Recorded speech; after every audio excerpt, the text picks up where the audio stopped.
வெந்தயக்கீரை சிம்பிளா ஈஸியா நம்ம மாடி தோட்டத்திலேயே வளர்க்கலாம், கடையில வாங்காம. இந்த வீடியோல டீட்டெயில்டா வெந்தயக்கீரை எப்படி வளர்க்கலாங்கிறத பார்க்கலாம். இது மாதிரி க்ரோ பேக் நாங்க எடுத்துக்கிட்டோம். இதுல ஒரு நல்ல ஒரு மண் கலவை எடுத்துட்டு இது மாதிரி பார்ட்டிஷன் பண்ணி வச்சுக்கோங்க. இப்ப நம்ம இந்த பார்ட்டிஷன் பண்ணி வச்சிருக்கோம் இல்லையா, இந்த கேப்ல ஒரு நாள் ஃபுல்லா தண்ணியில ஊர்ன இந்த வெந்தயத்தை இந்த சாயிலோட மேல் பரப்புல நம்ம அப்படியே தூவி விட்டுக்கிறோம். இப்படி நம்ம ஊற வச்சு இந்த வெந்தயத்தை போடுறதுனால செடி ஃபாஸ்டா வளரும். அதே மாதிரி இந்த மெத்தட், அதாவது இந்த பார்ட்டிஷன் பண்ணி அந்த கேப்ல விதைய போடுற இந்த மெத்தட் எங்களுக்கு சக்சஸ் ஆயிருக்கு. இந்த ஹேங்கர் ட்ரை பண்ணி பாருங்க, நல்ல ரிசல்ட் கொடுக்குது. இது மாதிரி பண்றதுனால செடி ஒன்னோட ஒண்ணு ஒட்டாம சாயாம நல்லா சூப்பரா கீரை நம்மளுக்கு கிடைக்கும். இது மாதிரி இந்த வெந்தயத்தை நம்ம மேல பரப்புல அப்படியே போட்டு விட்டுக்கலாம். இந்த க்ரோ பேக்ல நம்ம பார்ட்டிஷன் பண்ணி வெந்தயத்தெல்லாம் போட்டதுக்கு அப்புறம் ஒரு தின் லேயர் கொஞ்சமா மண்ணு போட்டு இதெல்லாம் லேசா கவர் பண்ற மாதிரி போட்டுருங்க.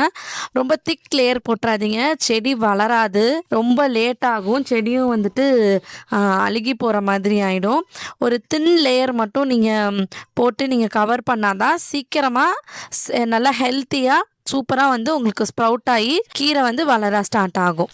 நம்ம இந்த செடிக்கு தண்ணி ஊத்துறதுக்கு பதிலாக, இல்லைன்னா தண்ணி தெளிக்கிறதுக்கு பதிலாக இது மாதிரி பாட்டில் கேப்ல நல்லா இது மாதிரி ஹோல்ஸ் போட்டுட்டு அந்த தண்ணியை நீங்க ஸ்ப்ரிங்கிள் பண்ணீங்கன்னா செடிக்கு நல்ல பெனிஃபிட்டா இருக்கும். பாருங்க, இது மாதிரி கொஞ்சம் கொஞ்சமா இந்த பாட்டில்ல இருந்து தண்ணியை நாங்க ஸ்ப்ரிங்கிள் பண்ணிக்கிறோம். இது மாதிரி நீங்க ஸ்ப்ரிங்கிள் பண்ணாலே போதும், தண்ணி நிறைய ஊத்தணும்னு தேவையில்ல. தண்ணி நிறைய ஊத்துனீங்கன்னா செடி அழுகி போயிடும். இது மாதிரி கொஞ்சமா ஸ்ப்ரிங்கிள் பண்ணாலே போதுமானது, செடி நல்லா வளர ஆரம்பிக்கும். இது நம்ம வெந்தயத்தை போட்டு ஒரு 15 days, கிட்டத்தட்ட ஒரு 2 வாரத்தினுடைய அப்டேட். இது நல்லா ஸ்ப்ரவுட் ஆகி வளர ஆரம்பிச்சிட்டு இருக்கு செடி சூப்பரா. இது நம்ம வெந்தய கீரையோட 25 days அப்டேட். நாங்க கொஞ்சம் லேட்டா அறுவடை பண்றோம். நீங்க அரௌண்ட் ஒரு 3 weeks கிட்டயே அறுவடை பண்ணீங்கன்னா கரெக்டாக இருக்கும்.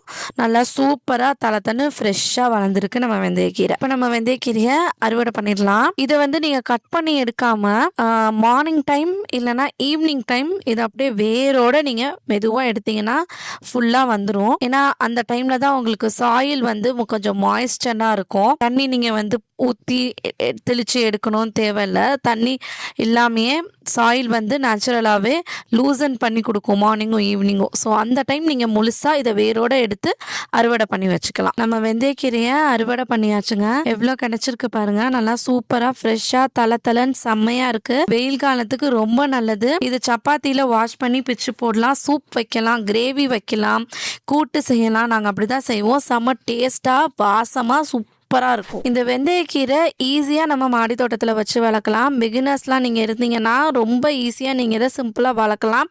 பெரிய மெயின்டெனன்ஸ் எதுவும் தேவையில்லை. கடையில் கீரை வாங்காமல் சூப்பராக வெந்தயத்தை ஊற வச்சு செம்மையாக இது மாதிரி அறுவடை எடுத்துடலாம். ட்ரை பண்ணி பாருங்கள்.